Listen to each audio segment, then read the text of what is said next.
Psoriasis సమస్యలు అనేది ఈ మధ్యకాలంలో చాలా ఎక్కువగా చూస్తున్నాము. సోరియాసిస్ అనేది ఒక దీర్ఘకాలికమైనటువంటి చర్మ సమస్య. సో ఒకప్పుడు ఏంటంటే వింటర్ రాగానే లేదా చలికాలంలో చల్లటి వాతావరణంలో కానీ లేదా వర్షాకాలంలో కానీ ఈ సమస్య అనేది ఎక్కువ చూసేవాళ్ళం.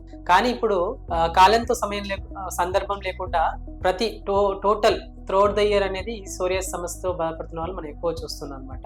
సోరియాసిస్ అనేది ఒక అంటువ్యాధి కాదు, ఒకటి నుండి ఒకరికి వచ్చేది కాదు. కాకపోతే ఏంటంటే సోరియాసిస్ ఒకసారి వచ్చిందంటే ఇక జీవితాంతం సఫర్ అవ్వాల్సిందే. చర్మం పైపుర పొలుసులుగా రాలిపోతూ ఉండడం, దురద ఎక్కువగా ఉండడం, మంటగా ఉండడం, లేదా తల మీద పొట్టు చుండ్రు మాదిరిగా రాలిపోతూ ఉండడం, ఇవన్నీ కూడా సోరియాసిస్ సంబంధించినటువంటి లక్షణాలు.